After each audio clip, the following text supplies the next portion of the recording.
ನಾನು ಎಷ್ಟೋ ಸತಿ ಸಾಯ್ಬೇಕು, ನಾನು ಸತ್ತೋಗ್ಬೇಕು ಇಂದ ಲೈಫೇ ಬೇಡ, ನಮ್ ತರ ಯಾಕೆ ನೋವು ಅನ್ಬೇಕು, ಫಿಸಿಕಲಿ ನೋವು, ಮೆಂಟ್ಲಿ ನೋವು, ದುಡ್ಡು ಇಲ್ಲಿರಲ್ಲ.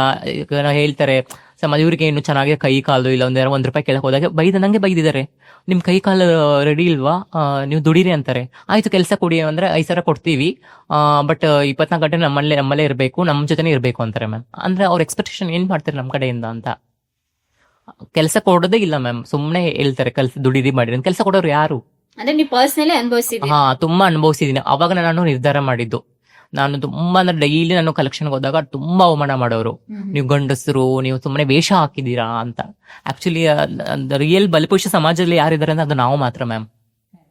ಈಗ ಹೆಣ್ಣಿಗೆ ಅನ್ಯಾಯ ಆದಾಗ ದನಿ ಎತ್ತೀವಿ, ಒಂದು ಗಂಡಿಗೆ ಏನಾದ್ರು ಬೇರೆದೊಂದು ತೊಂದರೆ ಮಾಡಿದಾಗ ದನಿ ಎತ್ತೀವಿ. ಆದ್ರೆ ಒಂದು ಮಂಗಳಮುಖಿ ಅನ್ಯಾಯ ಆದಾಗ ಸಪೋರ್ಟ್ ಮಾಡೋರು, ಸಹಾಯ ಮಾಡೋರು ಯಾರು ಇಲ್ವೇ ಇಲ್ಲ, ಯಾರು ಬೆಂಬಲ ಯಾರು ಸೂಸಲ್ಲ.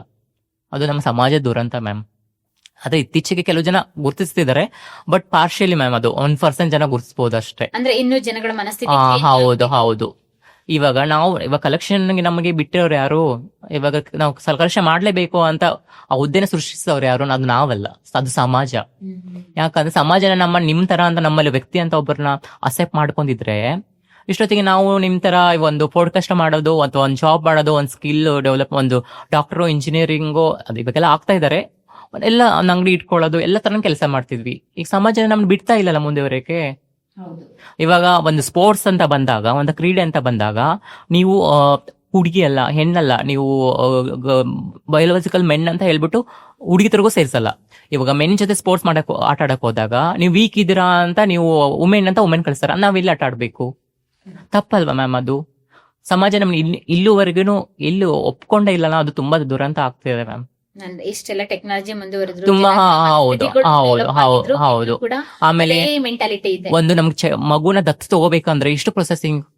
ಇವಾಗ ಅಲ್ಲಿ ವುಮೆನ್ಗೂ ಕೊಡ್ತಾರೆ ಅಂದ್ರೆ ಇವಾಗ ನಮಗೂ ಕೊಡ್ಬೇಕಲ್ವಾ ಮ್ಯಾಮ್ ಒಂದು ದತ್ತು ಮಗುನ? ಯಾಕಂದ್ರೆ ನಾವು ನಮ್ಗೆ ಮಗು ಆಗ್ತಾ ಇರಬಹುದು, ಬಟ್ ನಾವು ಹೆಣ್ತನ, ತಾಯ್ತನ ಅನ್ನೋದು ನಮ್ಮಲ್ಲಿ ಇದೆ ಅಲ್ವಾ ಮ್ಯಾಮ್?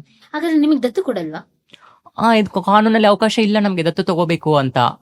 ಆಲ್ರೆಡಿ ಇವರು ಒಬ್ರು PSI ಸಬ್ ಇನ್ಸ್ಪೆಕ್ಟರ್, ಅವರು ಒಬ್ರು ಟ್ರಾನ್ಸ್ಜೆಂಡರ್ ತಮಿಳ್ನಾಡಲ್ಲಿ ವರ್ಕ್ ಮಾಡ್ತಾ ಇದ್ದಾರೆ, ಪ್ರೀತಿಕಾ ಅಶ್ವಿನಿ ಅಂತ. ಅವ್ರು Tamil Nadu first PSI actually sub inspector. ಅವರು ಚೆನ್ನಾಗಿ ನೋಡಿ ಮಗುನ ಒಂದು ದತ್ತು ತಗೊಳಕ್ಕೆ ಹೈಕೋರ್ಟ್ ತಮಿಳ್ನಾಡು ಹೈಕೋರ್ಟೇ ಡಿಕ್ಲೈನ್ ಮಾಡಿತ್ತು. ಅವರು ಇವಾಗ ಪಿಟಿಷನ್ ಹಾಕಿದ್ದಾರೆ, ಸುಪ್ರೀಂ ಕೋರ್ಟ್ ಓಡಾಡ್ತಿದ್ದಾರೆ ಮ್ಯಾಮ್. ಅಲ್ಲ, ಎಷ್ಟು ಸಮಾಜ ನಮ್ಮನ್ನ ಎಷ್ಟು ದೂರ ಇಟ್ಟಿದೆ. ಯಾಕಂದ್ರೆ ನಾವು ಒಂದು ಹೆಣ್ಣು ಆಗಿ ಅವಳು ಆರ್ಥಿಕವಾಗಿ ಸಬಲ ಇದ್ದಾಳೆ, ಒಂದು ತಾಯಿತನ ಕೊಡೋದು ಅವಳಿಗೆ ಇದಿದೆ, ಒಂದು ಅನಾಥ ಮಗುಗೂ ಒಂದು ಜೀವನ ಸಿಗುತ್ತಲ್ಲ ಮ್ಯಾಮ್. ಇವಾಗ ಕರ್ನಾಟಕದಲ್ಲಿ ಆಗಲಿ ಇಂಡಿಯಾದಾಗಲಿ ಅತಿ ಹೆಚ್ಚು ಅನಾಥ ಮಕ್ಕಳು ಸಾಕ್ತಾ ಇರೋದು ಅದು ಯಾರು ಅಂದ್ರೆ ಅದು ಮಂಗಲ್ಮುಖಿಯರು ಮ್ಯಾಮ್.